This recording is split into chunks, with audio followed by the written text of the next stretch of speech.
Ժողովուրդ օրաթերթը գրում է. Ժողովուրդ օրաթերթի տեղեկություններով այսօր հայրենի կառավարությունը մի ուշագրավ որոշում պետք է կայացնի։ Մենք տեղեկացանք, որ նիստում կքննարկվի եւ ամենայն հավանականությամբ կընդունվի որոշում, որով կդադարեցվի Գրիգոր Արթուրի Հարությունյանին տրամադրված պարտադիր զինվորական ծառայության զորակոչից տարկետումը։ Տարկետման հիմքը եղել էր նրա ընդունվելը Հայաստանի ազգային պոլիտեխնիկական համալսարան պետության համար առաջնահերթ եւ կարեւորություն ներկայացնող մասնագիտությունների ցանկում ներառված էներգետիկա, ատոմային էներգետիկա մասնագիտությամբ, ընդ որում ուսման վարձի լրիվ փոխհատուցմամբ անվճար հիմունքներով։ Սակայն ըստ նախագծում ներկայացված տվյալների Գրիգոր Արթուրի Հարությունյանը 2026 թվականի մարտի 13-ից անբավարար առաջադիմության պատճառով հեռացվել է համալսարանից։ Այս հանգամանքը գործող օրենսդրության համաձայն համարվում է պարտադիր զինվորական ծառայության զորակոչից տրամադրված տարկետման դադարեցման իրավական հիմք։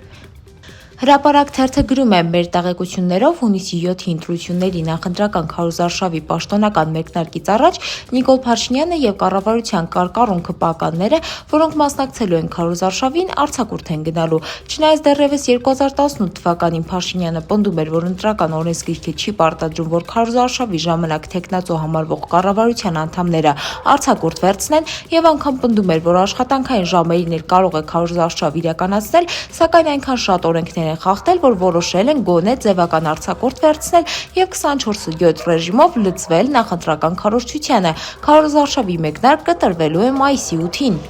Հրապարակ թերթը գրում է. ՔՊ շարքերում խոր անորոշություն է, ցուցակի հիսնյակում չընդգրկվածները չեն թաքցնում, որ անկյուն են մղվել եւ չեն պատրաստվում իրենց կոտորել քարոզչությամբ զբաղվելով։ Փաշինյանը որոշել է պաշտոնական քարոզարշավին ցուցակի առաջին հիսնյակի հետ շրջել եւ բացականեր լինեն, նոր հաջորդ համարները կգան եւ 50-ից հետո ընդգրկվածների թիվ 1 խնդիրը դարձել է իրենց ապագա աշխատավայրի եւ մերձավորներին տեղավորելու հարցը։ Չնայած Փաշինյանը վարչության անդամների միջոցով փոխանցել է, որ ոչ մեկն անգործ չի մնա, եթե հաղթեն, բայց պետք է ընտրություններին բոլորը վիզ դնեն, սակայն նրանք վստահ չեն հաղթանակի հարցում եւ չեն հավատում ստելու մեծ վարպետ Փաշինյանի խոստումներին։ Հրապարակ թերթը գրում է. Սահմանադրական բարեփոխումների խորհուրդը գրեթե 1 ամիս է նիստեր չի գումորել։ Ըստ Արդարադատության նախարարության վերջին նիստը տեղի է ունեցել ապրիլի 1-ին։ Նախարար Սրփուհի Գալյանի գլխավորությամբ քննարկվել են գործադիր իշխանությանը վերաբերող կարգավորումները, ինչպես նաեւ Սահմանադրության ընդունման կարգի փոփոխության եւ հանրաքվեի վերաբերյալ կարգավորումները։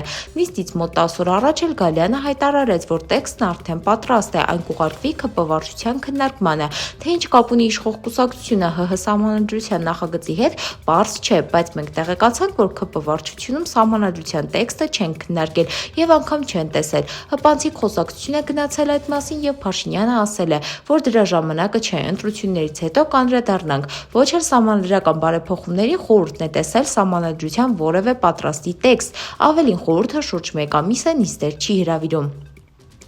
Հրապարակ թերթը գրում է. Հայաստանի ֆուտբոլի ֆեդերացիան Նիկոլ Փաշինյանին անվանական փորագրությամբ եւ ընկերության տարբերանշանով ձեռքի ժամացույց է նվիրել։ Ժամացույցի արժեքը 45,000 դրամ է։ Նվերը հանձնել է սպորտի ոլորտում տարվա լավագույնների ընտրություն 2025 մրցույթի հաղթողների պարգևատրման արարողության ժամանակ, որը կազմակերպվել էր սպորտի միջազգային օրվան նվիրված միջոցառման շրջանակներում ապրիլի 6-ին։ Նույն մրցանակաբաշխության ժամանակ Փաշինյանին Հայաստանի հրաձգության ֆեդերացիան